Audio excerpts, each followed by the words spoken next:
رسوله النبي الأمين المكين الحنين الكريم الرؤوف الرحيم أما بعد فأعوذ بالله من الشيطان الرجيم بسم الله الرحمن الرحيم قال الله تبارك وتعالى في الكلام المجيد والفرقان الحميد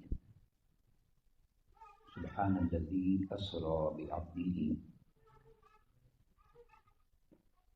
ليلا من المسجد الحرام إلى المسجد الأقصى الذي باركنا حوله صدق الله مولانا العظيم.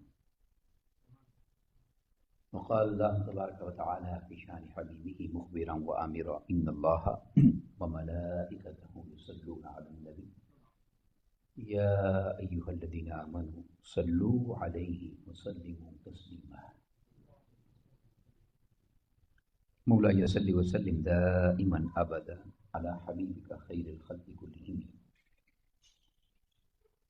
يا ربي بالمصطفى بلغ مقاصدنا واغفر لنا ما مضى يا واسع الكرم. اللہ رب العزت خالق کائنات اللہ جل مجدہ کی حمد و ثنا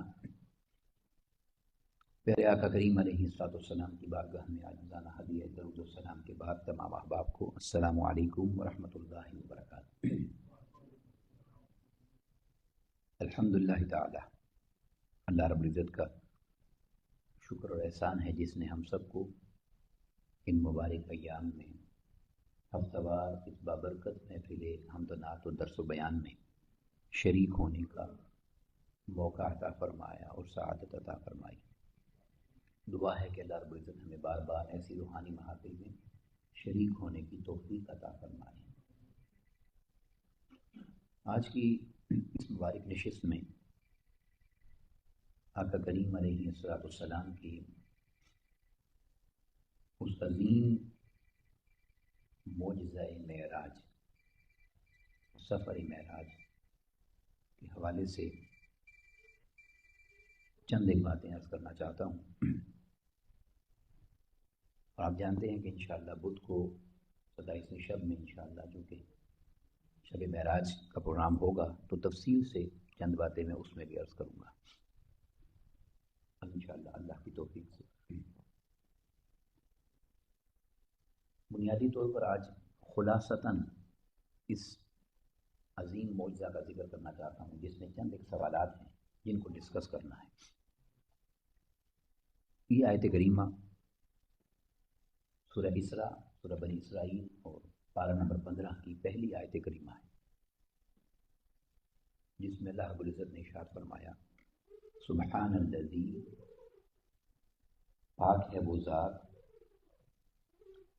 ہر نقص سے ہر کمزوری سے اللہ کی ذات اسرا بعبدہ جس نے سیر کرائی اپنے محبوب بندے کو لیلا رات کے انتہائی مختصر وقت اور حصے من المسجد الحرام الى المسجد الاقصى مسجد حرام مکہ المکرمہ سے لے کر مسجد اقصی تک. یہ اس مبارک سفر کا پہلا حصہ ہے جسے بیان کیا گیا ہے. قرآن مجید نے اس سفر مبارک کو 3 حصوں میں بیان فرمایا ہے. اگر آپ کو یاد ہو کچھ عرصہ پہلے میں نے ان 3 حصوں کی حکمتوں پر بات کی. آقا علیہ السلام کا جو ٹارگٹ تھا ڈیسٹینیشن منزل جو تھی وہ اقصی نہیں تھی. اگر اقصی ہوتی تو وہیں سے پلٹ آتے. اس کے بعد نیکسٹ سٹیپ ہے مسجد اقصی سے لے کر سدرۃ المنتہا تک. تو اگر وہ ڈیسٹینیشن پوائنٹ ہوتا تو آقا علیہ السلام وہیں سے واپس تشریف لاتے، مگر ایسا نہیں ہوا. اس سے بھی آگے تشریف لے گئے. اور وہ کہاں ہے؟ قاب قوسین او ادنیٰ، قاب قوسین اور اس سے بھی آگے.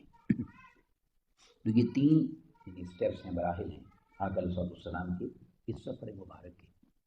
یہ اس لیے ہیں، میں صرف وہ جملہ کہتا ہوں آپ کو شاید بات یاد آ جائے. بڑی تفصیل سے اس مضمون کو بیان کیا تھا کیونکہ آقا علیہ السلام کی جو ذات مبارک ہے اللہ رب العزت نے اس کے 3 گوشے بنائے. اس ذات مبارک کے تین گوشے، تو ان تینوں جو سفر کے جو حصے ہیں ان میں آقا علیہ السلام کے ذات مبارک کے ہر گوشے کو معراج کرایا گیا، اس لیے یہ تین سٹیپ رکھے۔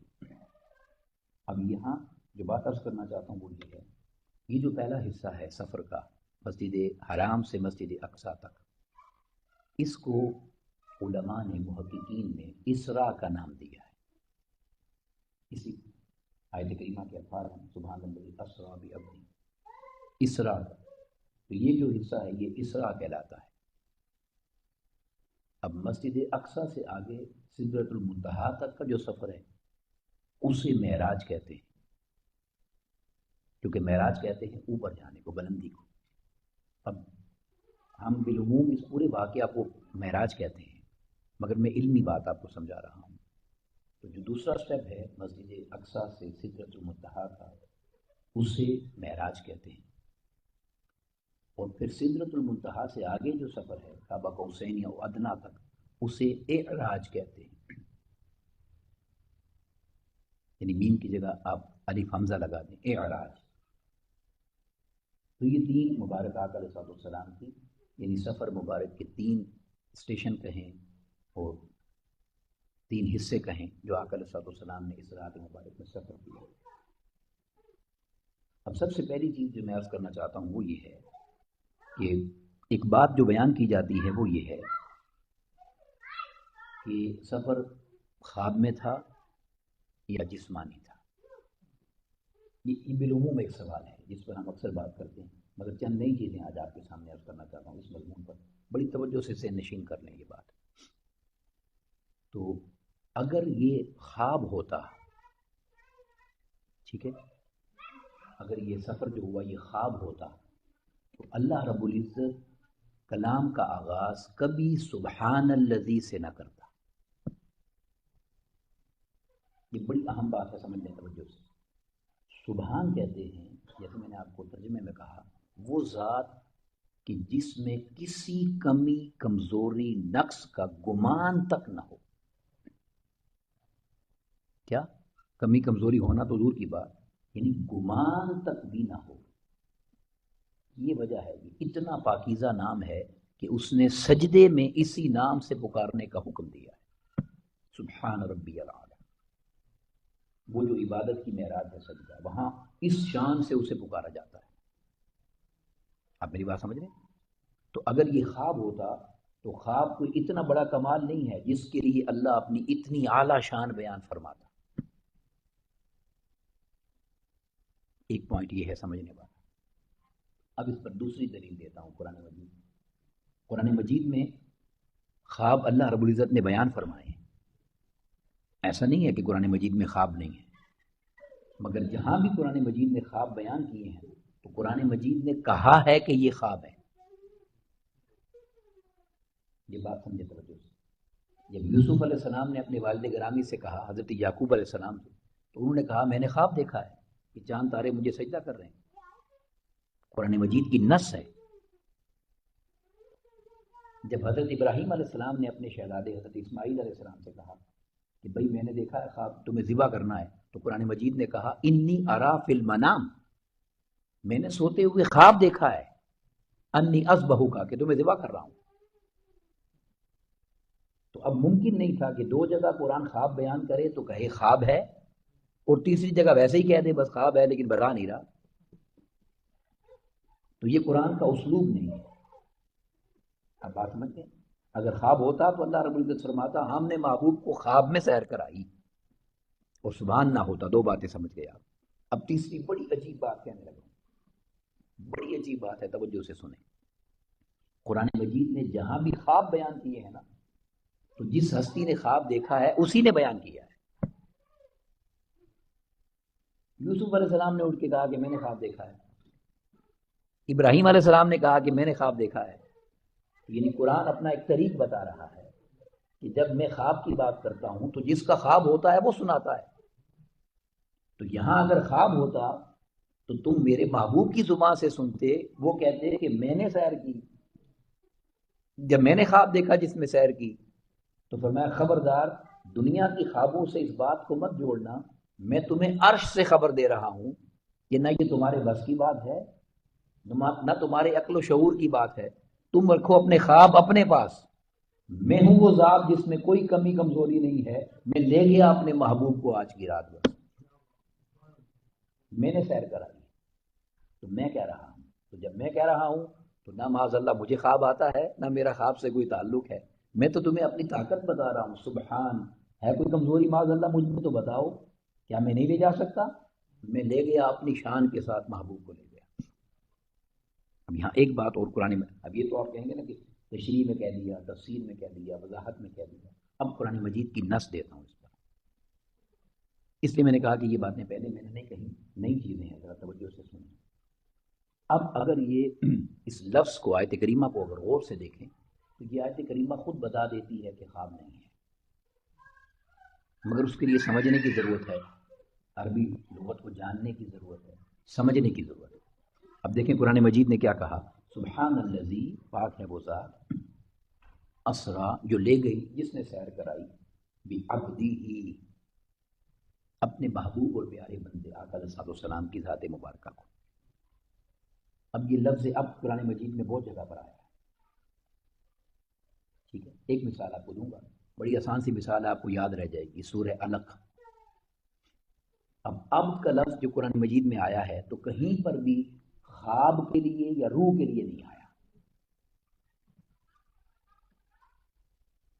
قرآن مجید ہے نا، میری آپ کی کتاب تو نہیں بات ہے. قرآن مجید نے کہا عبدن اذا صلی، سورہ علق، کہ اللہ کے بندے کو جب وہ نماز پڑھتا ہے. عبدن اذا صلی، بندہ جب نماز پڑھتا ہے. اب مجھے بتائیں، بندہ یہ نماز خواب میں پڑھتا ہے یا بندے کی صرف روح نماز پڑھتی ہے؟ اگر خواب ہو یا روح ہو تو وہ تو نماز ہی نہیں ہوگی. نماز تو بنتی تب ہے جب بندہ جسمانی طور پر اللہ کے حضور سجدہ ریز ہو جاتا ہے، نماز کے لیے کھڑا ہو جاتا ہے. اور اس سے پچھلی آیت کریمہ میں فرمایا ارائیت الذی ینہا، اے محبوب صلی اللہ علیہ وسلم کیا آپ نے اس شخص کو دیکھا ہے جو منع کرتا ہے؟ آگے کہا عبدن اذا صلی، بندے کو جب وہ نماز پڑھتا ہے. اب کسی بندے کو نماز سے منع کرنا ہو تو اس کے خواب میں جائیں گے؟ بتائیے، یہ کوئی ڈراؤنا خواب تو نہیں ہے نا، کوئی زامبی شامبی تو نہیں ہے کہ جو ڈرا دے گی اور صبح اٹھ کے ہوش ہی نہیں ہوگا. تو اللہ رب العزت نے کیا وضاحت فرمائی کہ وہ محبوب آپ نے ایسے شخص کو دیکھا ہے جو نماز سے منع کرتا ہے، روکتا ہے جب بندہ نماز پڑھ رہا ہوتا ہے، یعنی شیطانی عمل ہے. تو عبدن اذا صلی نے یہ بتایا کہ بھائی بندے کا یعنی خواب میں نماز پڑھنے کا کوئی تصور نہیں ہے، بندہ جسمانی طور پر ہی نماز پڑھتا ہے. یہ بات ذہن نشین کر لیں کہ یہاں آقا علیہ الصلوۃ والسلام کے اس سفر مبارک میں اللہ رب العزت نے جو آقا علیہ الصلوۃ والسلام کی شان بیان فرمائی ہے تو وہ آقا علیہ الصلوۃ والسلام کی عظمت، آپ کے جسمانی سفر اور اس کی شان بیان کی. اور پھر میں نے پہلے بھی آپ کو کہا تھا وہ بات بھی یعنی اس پورے مضمون کو سمجھنے میں مدد دے گی. اگر خواب ہوتا نا تو کوئی اعتراض ہی نہ کرتا. اعتراض بنتا ہی حقیقت پر ہے کہ بھئی یہ کیسے ہو گیا کہ اتنی جلدی ہو کے آ گئے. یہی بات تو لوگوں کو سمجھ نہیں آ رہی تھی. آپ عجیب سے عجیب خواب کسی کو سنا دیں، کوئی آپ کو کہے گا کہ ممکن نہیں. اچھا خواب ہوگا تو مبارک دے گا، برا ہوگا تو وہ کہے گا اللہ محفوظ رکھے. جیسے میں ابھی، آپ رات کو اب سوئیں، صبح فجر کی نماز میں آ جائیں، 6-7-8 گھنٹے کا ٹائم ہے، آپ کہیں میں رات خواب میں حج کرایا ہوں، عمرہ کرایا ہوں، تو میں اعتراض کروں گا؟ میں تو مبارکباد دوں گا آپ کو، ماشاءاللہ بڑی بات ہے، نیک خواب ہے. کیوں کہ عمرہ اور حج کرنا خواب میں تو کوئی مسئلہ ہی نہیں ہے. مسئلہ تو ہوتا ہی تب ہے کہ جب میں کہوں بھائی میں خواب نہیں، میں گیا تھا، وہ یہ 2-4 گھنٹے میں ہو کے آ گیا ہوں، پھر میں چاہے جتنا مرضی پیٹوں آپ نے نہیں ماننا. یہی چکر تھا وہاں پر جب آقا علیہ الصلوۃ والسلام نے کہا نا کہ آنکھیں کھولو، کانوں کو کھولو اور سنو، خواب نہیں میں گیا تھا، بس وہیں سے چرخا گھوم گیا، بات سمجھ نہیں آئی. اس لیے تو اعلیٰ حضرت نے کہا عرش کی عقل دنگ ہے. بندہ کیا کرے؟ عرش کی عقل دنگ ہے، چرخ میں آسمان ہے، جانے مراد اب کدھر، ہائے تیرا مقام ہے. عرش آسمان کائنات ساری گھوم رہی ہے کہ وقت گزرا نہیں ہے، خدا جانے محبوب نے کہاں تک جانا ہے. تو تو یہ یعنی آقا علیہ الصلوۃ والسلام کی عظمت کا ذکر اللہ رب العزت نے فرمایا. اب اس سے اگلے لفظ پر آ جائیں اور وہ یہ ہے، فرمایا کون سی مسجد اقصیٰ؟ اللہ رب العزت کی شان ہے، اس نے بڑی عجیب بات بیان فرمائی. فرمایا وہ مسجد اقصیٰ الذی بارکنا حولہ. اب اس کا مطلب یعنی کوئی تفسیر نہیں ہے، لفظی ترجمہ ہے. فرمایا وہ مسجد اقصیٰ جس کی سراؤنڈنگ میں ہم نے برکت رکھی ہے، مسجد میں نہیں. یہ بات بڑی اہم ہے، یہ نہیں فرمایا مسجد کے اندر برکت ہے، فرمایا اس کی جو سراؤنڈنگ باؤنڈری ہے نا، چاروں طرف باہر کی طرف جو اس کا ایریا ہے، اس کے گرد و نواح میں، ارد گرد میں، وہاں ہم نے برکت رکھی ہے. اب دیکھیں یہ اللہ کا کلام ہے، اسی لیے تو اس پہ غور کرنے کا حکم ہے نا کہ بندہ جب پڑھے گا. اب میں جیسے آپ کو کہوں سمجھنے کے لیے کہ یہ مسجد نہیں بھائی، اس کے باہر جو گراؤنڈ ہے یہ بابرکت ہے، تو آپ سوچیں گے نہیں یہ مولوی صاحب کیا بات کر رہے ہیں بھائی، دماغ تو ٹھیک ہے. تو جب اللہ نے کہا کہ بھائی میں جو تمہیں کہہ رہا ہوں مسجد اقصیٰ کی بات بتا رہا ہوں، اور تمہیں بتا رہا ہوں کہ مسجد اقصیٰ وہ جس کے باہر برکت ہے، تو بندہ سوچتا ہے کہ نہیں، یا اللہ اس کے باہر ایسا کیا کمال ہے کہ وہاں برکت ہے. آپ کو سوال سمجھ آیا؟ تب بتاؤں، سمجھ آئی بات؟ تو جب انسان سوچتا ہے، سمجھنے کی کوشش کرتا ہے، تو مسجد اقصیٰ کی گرد و نواح میں سوائے انبیاء کے مزارات کے اور کچھ بھی نہیں. کیا ہے گرد و نواح میں؟ بولیں. اس کے محبوب بندوں کے مزارات ہیں، انبیاء کرام کے. تو اللہ رب العزت فرما رہا ہے مسجد اقصیٰ وہ جس کا ارد گرد سارا بابرکت ہے. کیوں؟ کہ وہاں بابرکت ہستیاں تشریف فرما ہیں، وہاں میرے محبوب بندے ہیں، میری محبوب ہستیاں ہیں، میرے انبیاء ہیں، میرے رسول ہیں، جن کی وجہ سے وہ ساری سرزمین جو باہر کی ہے وہ بابرکت ہے. اب یہاں جو بات میں کہنا چاہتا ہوں وہ یہ ہے کہ دیکھیں اللہ رب العزت نے آقا علیہ الصلوۃ والسلام کا یہ جو سفر ہے اسے اقصیٰ جانے کو بیان کیا. قرآن مجید کی آیت کریمہ ہے، واضح الفاظ ہیں، جو انکار کرے وہ کافر ہو جاتا ہے. کہ مسجد حرام سے مسجد اقصیٰ لے جایا گیا. آپ سمجھ گئے یہاں تک؟ اب ایک جملہ کہنا چاہتا ہوں. تو یہ اس لیے کہا اور پھر توجہ ادھر دلائی وہ مسجد اقصیٰ جس کے ارد گرد بابرکت ہے ماحول. تو فرمایا اس رات محبوب کے سفر کو یاد رکھنا تاکہ تمہیں دلیل مل جائے کہ قبروں کی طرف جانا بھی میں نے مصطفیٰ کی سنت بنایا. یہ میرے محبوب کی سنت ہے کہ مزارات کی طرف جایا جائے اور اتنے پروٹوکول سے لے کر جایا جائے. اور اگلی بات جو ہے بڑی اہم، وہ آپ کے ذوق کے لیے ہے، اور وہ یہ ہے کہ اللہ رب العزت نے فرمایا یہ کہ میں تمہیں یہ بات اس لیے بتا رہا ہوں کہ باہر کا جو حصہ ہے وہ بابرکت ہے. یہ اس لیے بتا رہا ہوں کہ تم یہ بات سمجھ لو کہ مسجد کے اندر میں فیض اسی کو دیتا ہوں جو باہر ان محبوب بندوں کے فیض کو تسلیم کر لیتا ہے. جو میری محبوب ہستیوں کے فیض کو تسلیم نہ کرے وہ جس مسجد میں مرضی جا کے بیٹھ جائے، جہاں مرضی. اقصیٰ کا ذکر ہے نا، بڑی مسجد ہے. فرمایا جتنی بڑی مسجد میں کوئی چلا جائے اگر وہ گرد و نواح بیٹھی ہوئی محبوب ہستیوں کے فیض کو، ان کی برکت کو تسلیم نہ کرے تو مسجد کے اندر لاکھ پھرے ہم اسے کبھی برکت کی خیرات عطا ہی نہیں کرتے، کبھی عطا ہی نہیں کرتے. یہ وجہ ہے کہ سفر معراج کو تفصیل سے آپ پڑھیں تو آقا علیہ الصلوۃ والسلام جب کسی نبی پاک کے مبارک مقام سے گزرتے تو جبریل امین آقا علیہ الصلوۃ والسلام سے کہتے کہ تشریف لائیے، یہ مقام موسیٰ ہے، یہ مقام عیسیٰ ہے، یہاں 2 نفل ادا فرمائیے. یہ سفر معراج کی تفصیل میں ہے، کبھی وقت ہوا تو اس کو میں تفصیل سے اس انداز سے بیان کروں گا.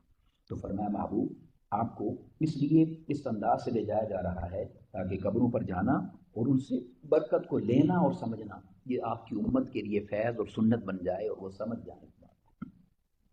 اب اس سے اگلی ایک دلیل ہے اور بات ہے وہ یہ ہے کہ آپ مجھے ذرا سوچ کر بتائیں، یہ بات تو کسی کو شک نہیں نا کہ یہ اس مہینے کی 27ویں شب تھی.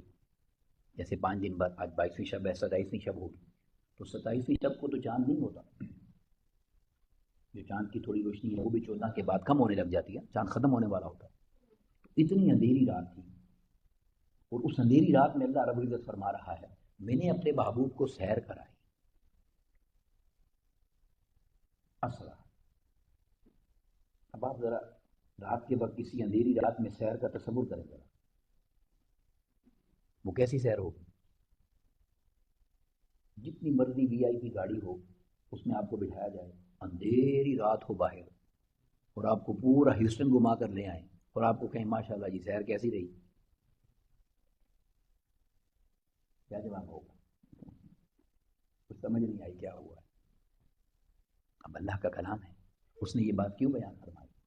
اس نے اس لیے بیان فرمائی کہ یہی وضاحت تو تمہیں دینا چاہتا ہوں کہ سیر کرنے کے لیے اور سیر کا حظ لینے کے لیے اور سیر کو سمجھنے کے لیے روشنی کی ضرورت اور محتاجی تو تمہیں ہے.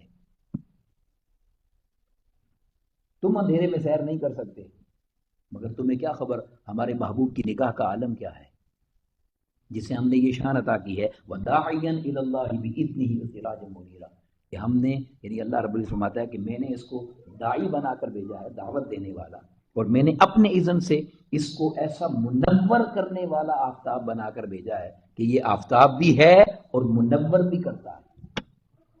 میں اندھیرے میں نہ دیکھنے کی جو محتاجی ہے وہ تمہاری ہے. میرے محبوب کی جو عظمت کا اور شان کا عالم یہ ہے کہ اسے روشنی کی حاجت ہی نہیں ہے. ہم نے اندھیرے میں اسے سیر کرائی کیونکہ اس نے نگاہ نبوت سے دیکھا. اور پھر کیسا دیکھا؟ میں ایک چھوٹی سی مثال دے دیتا ہوں، آپ بات سمجھ جائیں گے. اگر آپ دن کی روشنی میں بھی چلے جائیں نا تو قبر کے اندر نہیں دیکھ سکتے.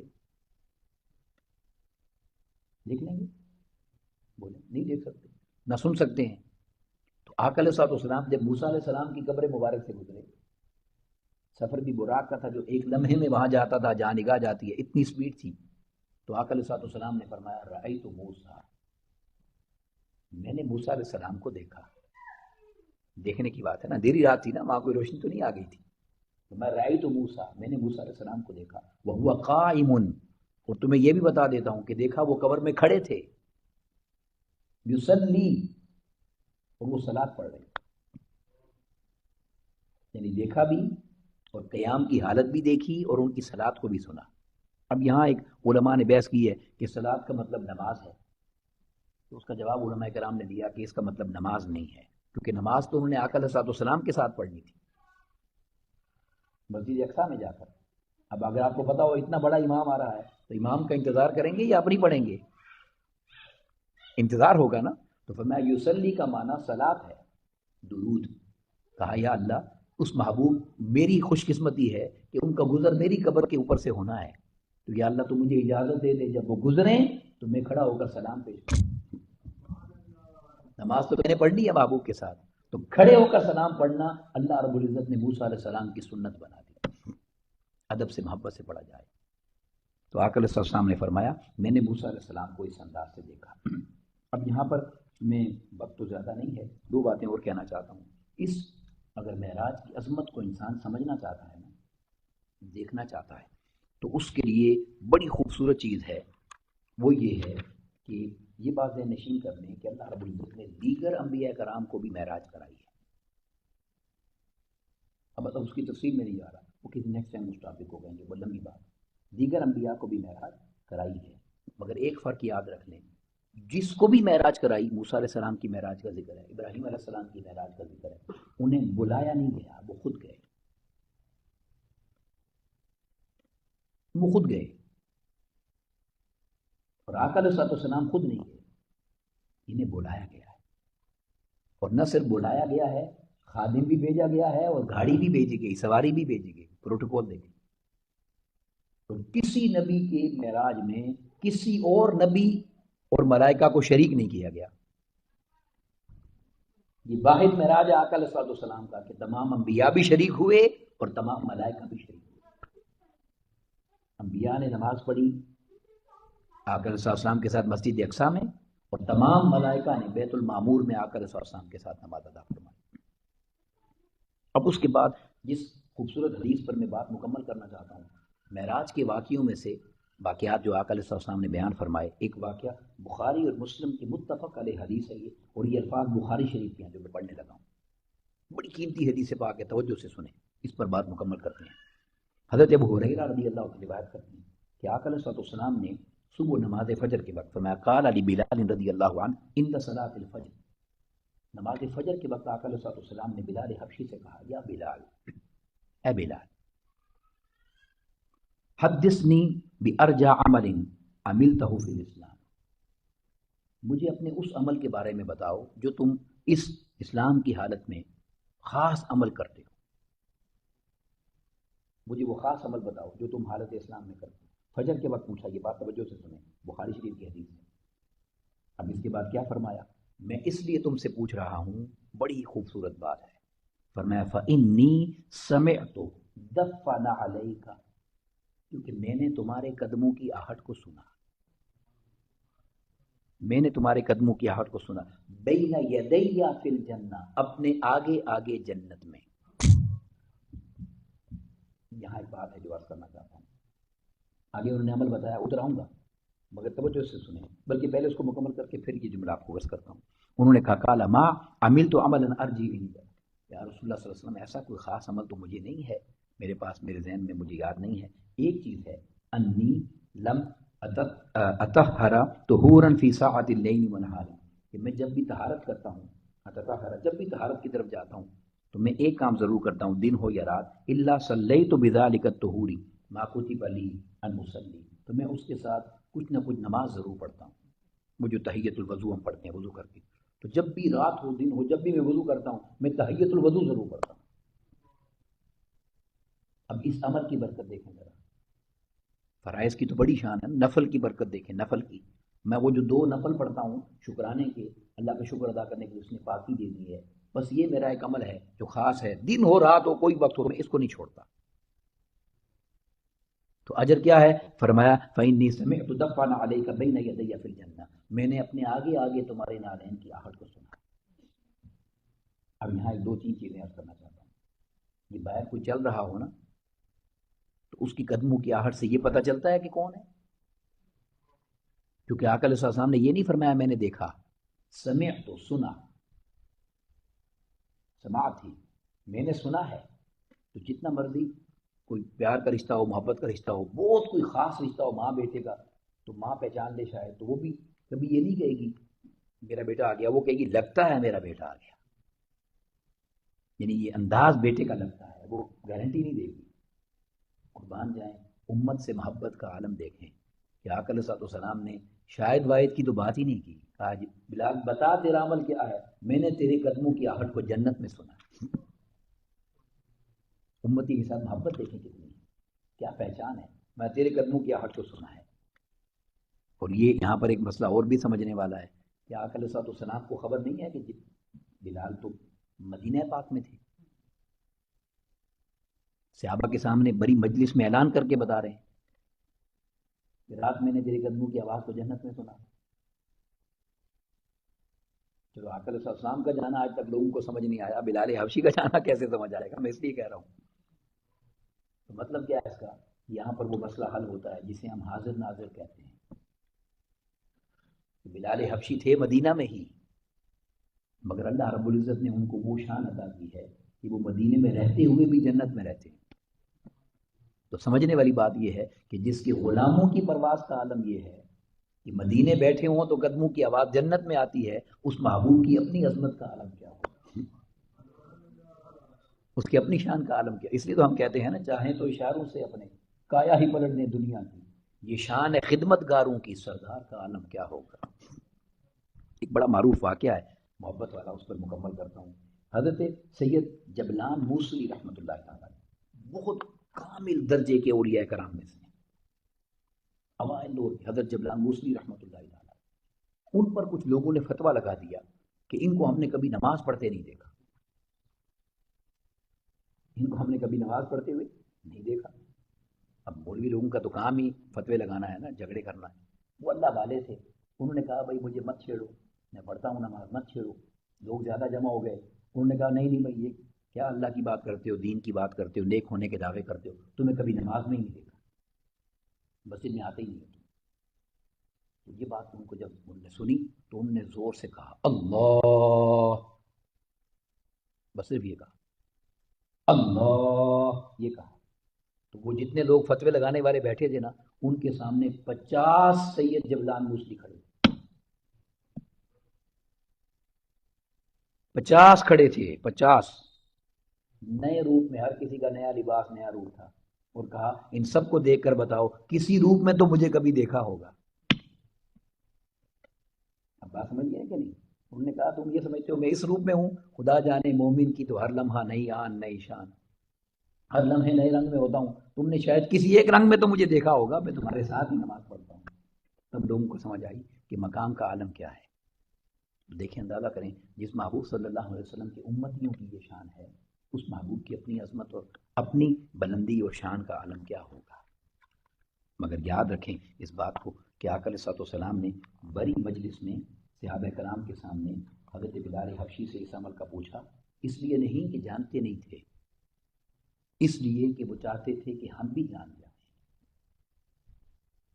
ہم بھی جان جائیں۔ اور میں نے پچھلی نشست میں ایک جملہ کہا تھا، وہ دوبارہ دہرا دیتا ہوں کہ حضور مولا کائنات علیہ السلام کا نام علی ہے نا، علی بلندی کو کہتے ہیں، تو اللہ نے آپ کی ولادت بھی مسجد میں رکھی اور شہادت بھی مسجد میں۔ تو میں نے ایک جملہ کہا تھا، ہمیں پیغام یہ دیا ہے کہ ہر بلندی شروع بھی مسجد سے ہوتی ہے اور ہر بلندی مکمل بھی مسجد پر ہوتی ہے۔ آقا علیہ السلام نے اس لیے ہمیں یہ پیغام دیا کہ یہ دو نفل پڑھتے ہیں جو تحیت الوضو کے، اس کی رفتار کا عالم یہ ہے کہ جنت میں نے قدموں کی آہٹ سنی، جنت میں نے۔ اس لیے میں آپ سے بار بار ریکویسٹ کرتا ہوں، ان مبارک مجلسوں میں آنے کا فائدہ یہ ہے کہ مسجد سے اپنے تعلق کو مضبوط کریں۔ کچھ بھی نہیں ہے اس دنیا کے اندر، خدا جانتا ہے، یہی ہے جو آپ لے جائیں گے۔ ایک ایک لمحہ مسجد میں بیٹھنے کا، ایک ایک لمحہ وہ قبر میں روح پیدا کرے گا، ایک ایک لمحہ مسجد میں رہنے والا جو گزرتا ہے بندے کا، وہ قبر و حشر کا نور ہی سارا یہ مسجد میں۔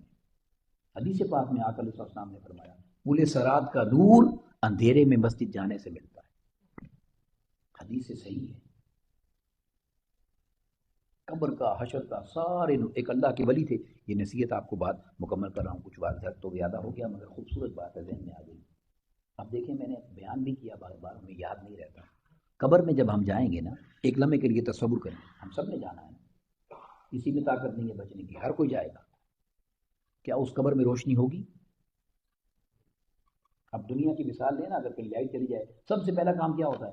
فوراً موبائل کی ٹارچ نکال لیتے ہیں، لائٹ کے بغیر تو نہیں رہ سکتے۔ ایک لمحے کے لیے سوچیں، جب وہ فرشتے آ کر جگائیں گے وہاں کون سی لائٹ چلائیں گے؟ ایک تو پریشانی ہوگی، اوپر سے اندھیرا ہوگا، سمجھ ہی کچھ نہیں آئے گی۔ مگر وہ اتنا مہربان ہے، اتنا رحیم ہے، اس نے وہاں بھی روشنی کا راستہ رکھا ہے۔ کوئی الیکٹریسٹی نہیں ہے وہاں پر، کوئی بھی چیز نہیں جائے گی، ایک ہی چیز جائے گی۔ جب انسان سجدہ کرتا ہے تو اس کے جسم کے 8 حصے زمین پر لگتے ہیں، ٹھیک، ماتھا، ناک، دونوں ہتھیلیاں، دونوں گھٹنے یا دونوں پاؤں، یہ 8 حصے زمین پر لگتے ہیں، تب سجدہ مکمل ہوتا ہے۔